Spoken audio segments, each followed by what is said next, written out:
तेरा प्यारी माँ तुझे सलाम। भारत देश आज मंगलवार को 77वां स्वतंत्रता दिवस मना रहा है। इस मौके पर देश के प्रधानमंत्री नरेंद्र मोदी ने राजघाट पर राष्ट्रपिता महात्मा गांधी को श्रद्धांजलि दी। श्रद्धांजलि देने के बाद प्रधानमंत्री दिल्ली के लाल किले पर पहुंचे। प्रधानमंत्री नरेंद्र मोदी ने लाल किले से 10वीं बार तिरंगा फहराया। इस दौरान तिरंगे को 21 तोपों की सलामी भी दी गई। कार्यक्रम में कैबिनेट मंत्री, सीडीएस और तीनों सेना के मुखिया उपस्थित रहे।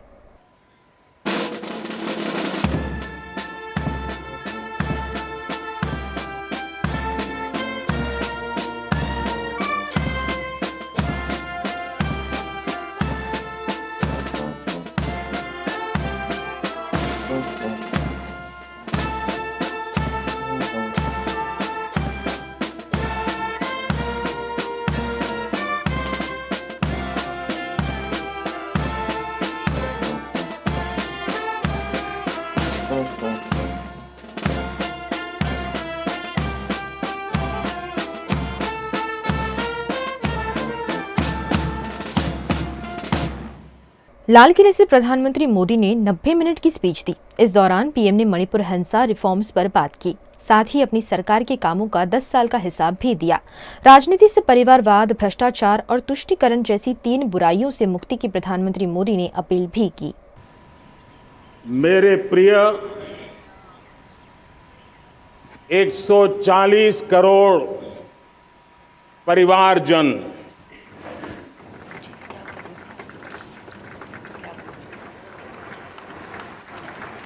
दुनिया का सबसे बड़ा लोकतंत्र और अब बहुत लोगों का अभिप्राय है कि जनसंख्या की दृष्टि से भी हम विश्व में नंबर 1 पर है।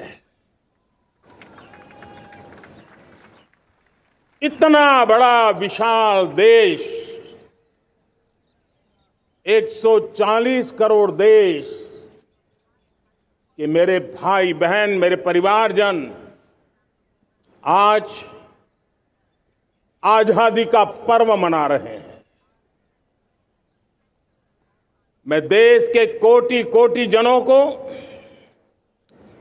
देश और दुनिया में भारत को प्यार करने वाले, भारत का सम्मान करने वाले, भारत का गौरव करने वाले कोटि कोटि जनों को आजादी के इस महान पवित्र पर्व की अनेक अनेक शुभकामनाएं देता हूं। मेरे प्यारे परिवारजन, पूज्य बापू के नेतृत्व में असहयोग का आंदोलन, सत्याग्रह की मूवमेंट और भगत सिंह, सुखदेव, राजगुरु जैसे अनगिनत वीरों का बलिदान, उस पीढ़ी में शायद ही कोई व्यक्ति होगा जिसने देश की आजादी में अपना योगदान न दिया हो। मैं आज देश की आजादी के जंग में जिन जिन ने योगदान दिया है, बलिदान दिए हैं, त्याग किया है, तपस्या की है, उन सबको आदरपूर्वक नमन करता हूं, उनका अभिनंदन करता हूं। आजादी को पाने के लिए, मर मिटने के लिए तैयार होने वालों की एक बड़ी फौज तैयार हो गई थी।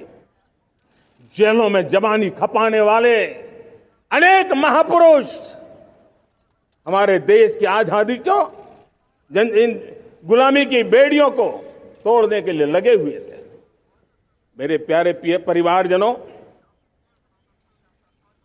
जनचेतना का वो व्यापक रूप, त्याग और तपस्या का वो व्यापक रूप, जन जन के अंदर एक नए विश्वास जगाने वाला वो पल आखिरकार 1947 में देश आजाद हुआ। 1000 साल की गुलामी में संजोए हुए सपने देशवासी पूरे करते हुए देखे। साथियों, मैं 1000 साल पहले की बात इसलिए कह रहा हूं, मैं देख रहा हूं फिर एक बार देश के सामने एक मौका आया है। इस ऐसे कालखंड में हम जी रहे हैं, ऐसे कालखंड में हमने प्रवेश किया है और यह हमारा सौभाग्य है कि भारत के ऐसे अमृत काल में, यह अमृत काल का पहला वर्ष है। या तो हम जवानी में जी रहे हैं या हम मां भारती की गोद में जन्म ले चुके हैं। और ये कालखंड, मेरे शब्द लिख करके रखिए मेरे प्यारे परिवारजनों, इस कालखंड में जो हम करेंगे, जो कदम उठाएंगे, जितना त्याग करेंगे, तपस्या करेंगे, सर्वजन हिताय सर्वजन सुखाय, एक के बाद एक फैसले लेंगे, आने वाले 1000 साल का देश का स्वर्णिम इतिहास उससे अंकुरित होने वाला है। पीएम ने देशवासियों को 3 गारंटी भी दी। पहली, अगले कुछ सालों में भारत दुनिया का तीसरी सबसे बड़ी आर्थिक शक्ति बनेगा। दूसरी, शहरों में किराए के मकानों में रहने वालों को बैंक लोन में रियायत मिलेगी। तीसरी, देश भर में 10,000 से बढ़ाकर 25,000 जन औषधि केंद्र खोले जाएंगे। अब न हमारे मन में, न 140 करोड़ मेरे परिवारजनों के मन में, और न ही दुनिया के मन में कोई इफ्स है, कोई बट्स है। विश्वास बन चुका है। मेरे प्यारे देशवासियों, अब गेंद हमारे पाले में है।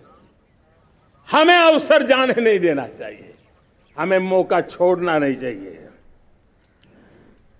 भारत में मैं मेरे देशवासियों का इसलिए भी अभिनंदन करता हूं कि मेरे देशवासियों में एक नीर-क्षीर विवेक का सामर्थ्य है, समस्याओं की जड़ों को समझने का सामर्थ्य है।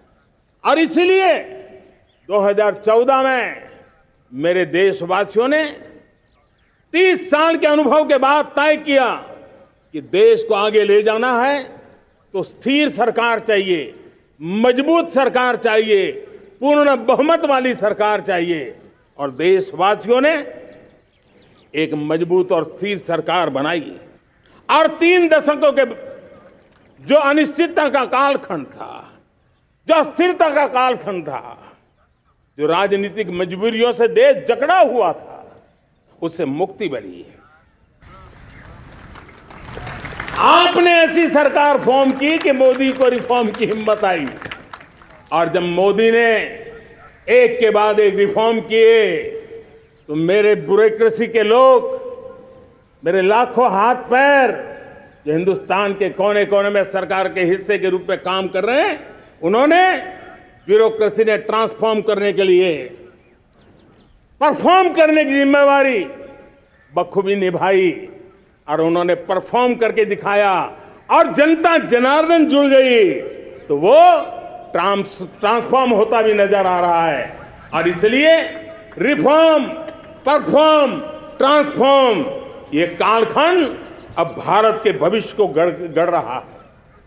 और हमारी सोच देश की उस ताकतों को बढ़ावा देने पर है जो आने वाले 1000 साल की नींव को मजबूत करने वाले।